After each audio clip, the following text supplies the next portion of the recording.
El 13 de agosto de 1936, aquí en Zaragoza, falangistas fueron a buscar a mi abuelo, a Paulino Musulén, que era de la CNT, que no había salido de Zaragoza porque él pensaba que no había hecho nada malo y que no le podía pasar nada, y no solamente le detuvieron a él, sino que también se llevaron a mi abuela.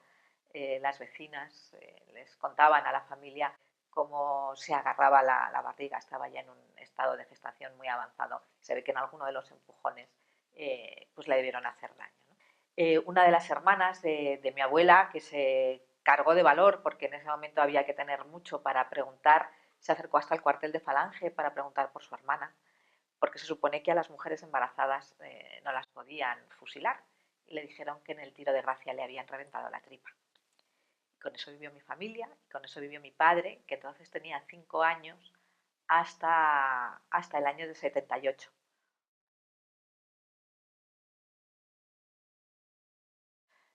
Para mí, mis abuelos pues eran los tutores de mi padre, Teresa y José, mis abuelos. Y vino una señora y me preguntó cómo me llamaba, yo muy pispireta, 4 años y medio, yo digo que me llamo Josefina. Me dice, anda, como tu abuela. Perdón. Y bueno, pues me tuvieron que coger con 4 años y medio mi padre e intentar explicar aquello que pasaba y enseñarme la foto. Y entonces, desde ese momento, mi padre siempre ha tenido las fotos escondidas. Ahora no, ahora las tenemos en cuadros, y mi hermana y yo tenemos la foto en grande y en el salón, y mis padres también. Pero durante todo el franquismo lo que había era muchísimo miedo. Mi padre tenía mucho miedo.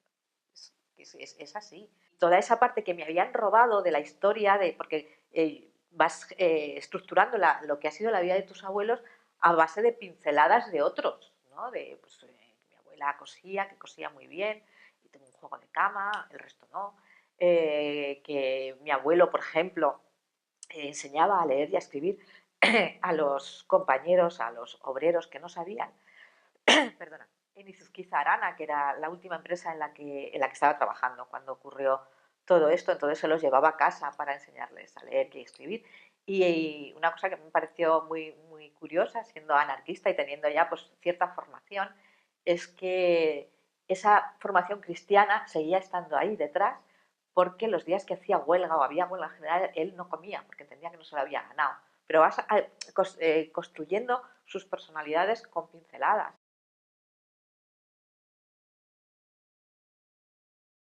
Nosotros vivíamos en Madrid, mi padre decidió cuando se casaron mis padres que no se querían quedar en Remolinos, que era donde él se había quedado con su familia después de haber ocurrido todo esto. Entonces yo tenía la necesidad de saber, una adolescente revolucionaria y con muchísimas ganas de saber. Se ha muerto Franco, ahora ya no tiene, ya ves tú lo que vino después, pero bueno, no tiene por qué haber miedo a preguntar, ya está legalizada la CNT, pues yo voy y pregunto. Pues en Semana Santa de ese año, nosotros estábamos pasando esos días, como siempre, en casa de mis abuelos en Remolinos. No sé quién me inventé, porque no lo recuerdo, pero me cogí el autobús de Remolinos a Zaragoza. Y yo me acerqué hasta la sede de CNT, que estaba en la calle San Antonio. Coincidí allí con una persona mayor, y este señor se comprometió conmigo a preguntar por mi abuelo y si alguien le conocía, a contestarme. Nos mandó una carta en mayo de ese año, preciosa.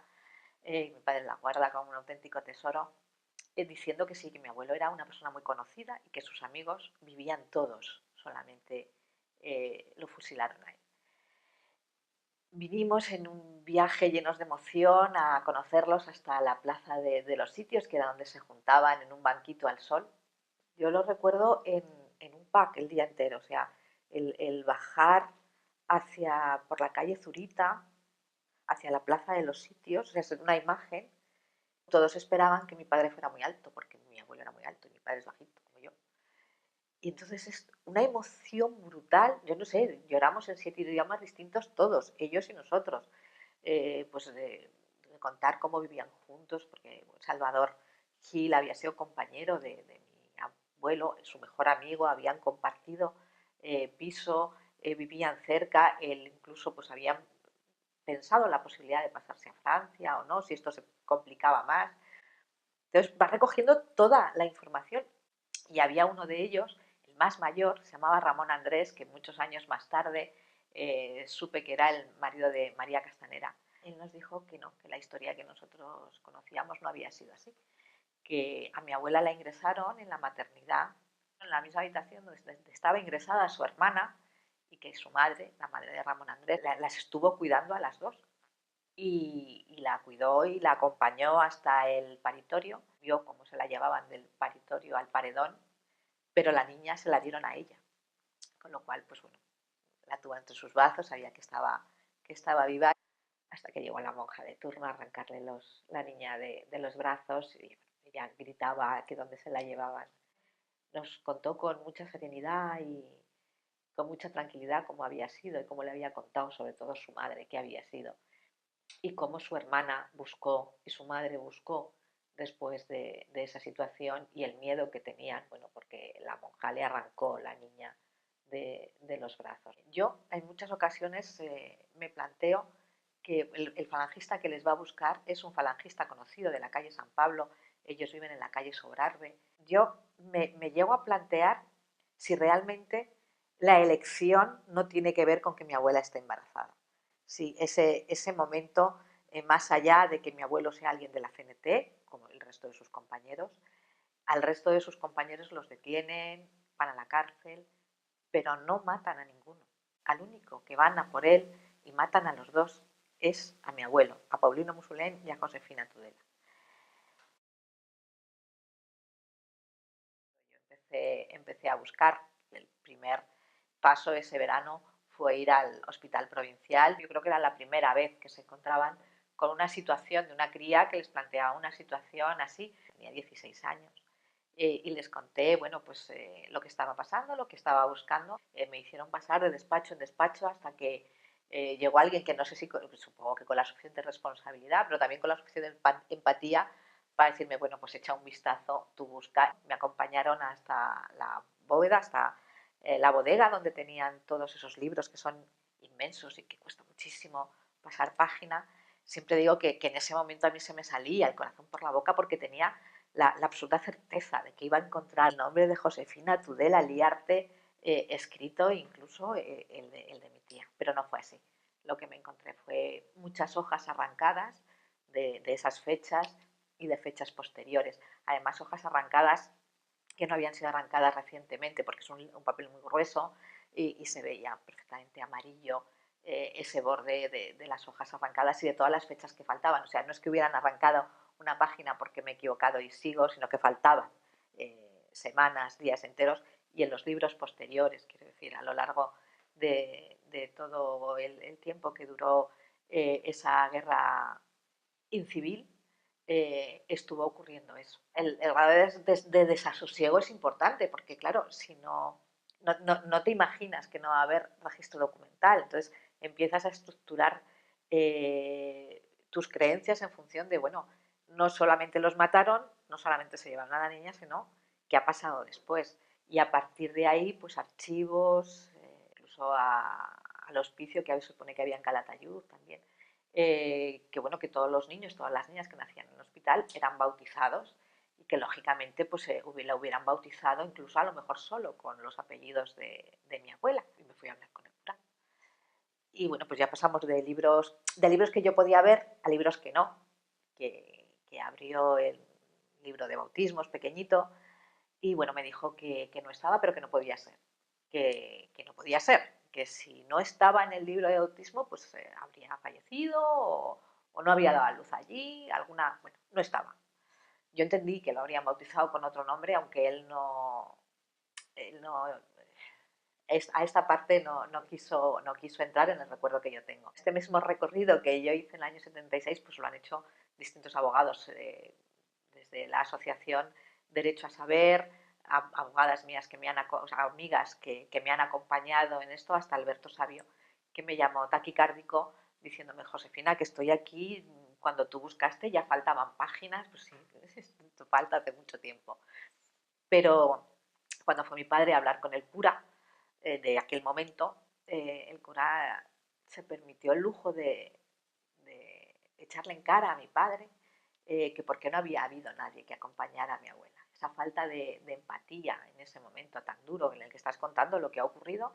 Y en el año 2000 ya empezamos a tener un poco de idea de qué podía estar pasando, ¿no? De qué podía haber pasado.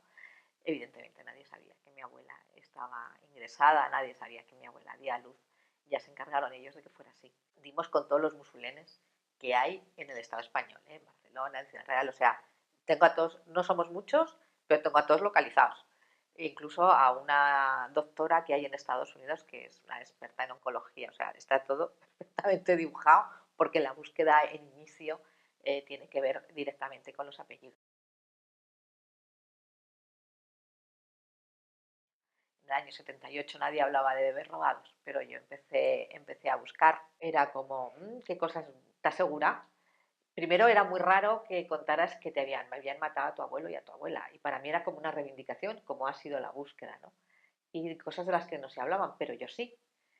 Y de hecho, fíjate, cuando ocurre lo del juez Garzón y la única parte que dejan viva es la de los bebés robados, yo soy portada del 20 minutos, salgo en público en televisión española, pero no por nada. Es que había muchos periodistas que la única historia que conocían de haberme oído hasta el aburrimiento era pues periodistas conocidos, amigos, era la mía. Luego las redes sociales nos permitieron entrar en contacto con muchísimas personas que estaban en la misma situación y de ahí nacieron las asociaciones. Para mí la lucha es la búsqueda. Yo sé que a lo largo de estos años que he contado esta historia en medios de comunicación, en charlas hablando de mujeres, hablando de sonrisas robadas y explicando todo el proceso desde Vallejo Nájera hasta ahora mismo que estamos en la querella argentina, todo lo que ha pasado, la persona de la que yo estoy hablando se ha podido sentar enfrente de mí, se ha podido emocionar conmigo, pero ella no tiene posibilidad de saber que estoy hablando de ella, ni yo tampoco.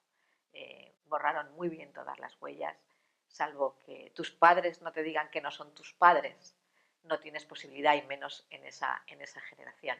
Estos amigos de mi abuelo a los que me estoy refiriendo, había uno de ellos bueno, muy gracioso, yo lo recuerdo con cariño, que decía, no la busquís, no la busquís, que os vais a encontrar una monja o algo peor, porque entendían bueno, que las familias que se habían hecho cargo de estos niños, pues evidentemente no tendrían nada que ver con la forma de pensar, de la ideología que podíamos tener en ese momento y ellos que eran, vamos, vasijas de miedo, o sea, habían vivido toda la dictadura escondiendo lo que eran y después de haber pasado muchos años por prisión, les pesaba mucho eso de la ideología. O sea, yo he apoyado y apoyo a las asociaciones de bebés robados, he ayudado a muchas personas en sus búsquedas, pero yo no puedo poner ninguna denuncia. Por eso, para mí, la batalla, la lucha, es la propia búsqueda. Ya entiendo que cuando tienes robos de bebés de los años 80, pues puedas justificar que no tiene que ver con el franquismo, pero esto es una estructura, una, que tuvo muchas ramificaciones, pero la estructura es una y el momento de inicio es uno. Nos podemos engañar lo que queramos, pero es lo que es y esta tiene la vinculación que tiene. Y si el Estado no hubiera hecho todo lo posible para arrancar a estos niños, primero por cuestiones ideológicas y después porque era un negocio magnífico de sus familias, no hubiéramos llegado hasta los años 80 con esta circunstancia, porque en aquel momento eran negocios brillantes, claro, pero nunca se lo quitaron, nunca le robaron un bebé a una familia de bien. Era el padre Humberto de Estella. Cuenta cómo arrancaron a dos bebitas, a dos niñas, de los brazos de sus madres y lo que pasó después con las presas en las cárceles durante el franquismo. Quiero decir, se empieza a dibujar un mapa bueno, mi caso está muy al principio, pero es uno más de todo de lo que ha venido después. Y además con absoluta impunidad, porque en el momento del golpe de Estado y de la guerra civil va a haber mucha más impunidad para todo esto, incluso que durante el franquismo, que bueno, ya se encargó Vallejo Nájera y el auxilio social de cambiar y modificar leyes para que todo este robo de bebés tuviera esta justificación política y justificación moral. Quiero decir, todo el mundo sabe quién es el doctor Mengele. Todo el mundo sabe. Todo el mundo sabe en España quién es el doctor Vallejo Nájera. Porque todavía te preguntan, ah, pero este era, no, no, no, abuelo, el abuelo del colate. Todo el mundo sabe qué hizo, porque nosotros tenemos nuestro propio doctor Mengele. Y el oscurantismo del franquismo, el oscurantismo que nos ha caracterizado en nuestro conocimiento de nuestra propia historia, nos evita saber que esto tiene que ver con eso, con que hay un psiquiatra con todos los beneplácitos del Estado que decide que el ser rojo es una enfermedad y que para acabar con esa enfermedad hay que separar a los hijos de los rojos de los padres. Y se genera una estructura del Estado brutal, pasando por el auxilio social incluido, para hacer posible eso, el adoctrinamiento. Necesitamos poder buscar, necesitamos archivos, necesitamos la colaboración de las instituciones, porque esto es un problema del Estado, no de las víctimas. Y mientras el Estado no asuma su parte de responsabilidad y facilite todas las búsquedas, las que sean posibles, ya entendemos que no serán todas las que nosotros a las víctimas nos gustaría, pero todas las que sean posibles lo veo muy difícil. La ley de memoria democrática en Aragón ha sido valiente, es una ley extensa y valiente. En este caso hay que tener en cuenta que las víctimas buscan a su familia el reconocimiento de ser víctimas. No estamos buscando dinero, no se busca una recompensa económica. Quieres tu reconocimiento de víctima ya es uno de los objetivos y, por supuesto, todas las herramientas necesarias para poder hacer esas búsquedas. Eso, el registro de ADN, para eso es fundamental.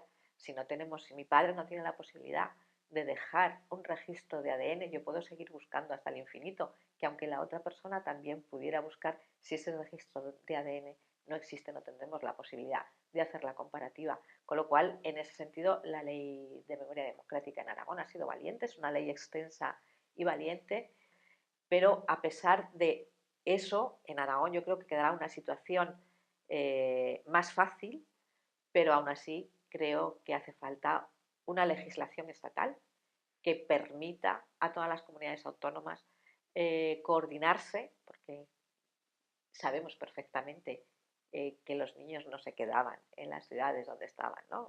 Viajaban, con lo cual necesitamos muy buena coordinación entre las comunidades autónomas para poder hacer efectivas y eficaces esas búsquedas. Es como que están esperando que termines de contarlo para decirte eso de, uff, pero es que no hay que reabrir heridas, uff, pero es que hay que pasar página. Yo estaré encantada. O sea, yo les dejo a mi padre un rato para que entiendan que la vida no es que haya que no está reabierta, está abierta desde hace 82 años y mi padre tiene 87. No tiene más historia. La herida está en el mismo punto. O sea, mataron a su padre, a su madre y le robaron a su hermana. Esto no tiene forma de que se cicatrice. A mi padre, ¿qué le ha servido? Pues, por ejemplo, el memorial de Torrero. Los días que hace bueno y estará consumido porque está lloviendo. Los días que hace bueno, de temprano se coge el 33 y se va allí y ve a su padre, a su madre, llora, habla con ellos o lo que sea y se encuentra con gente que está visitando el memorial y eso le ha servido. Sirven las realidades. Para pasar página, que todos queremos pasar página, hay que escribirla, pero hay que escribirla correctamente, hay que escribirla con todos los datos y hay que leerla.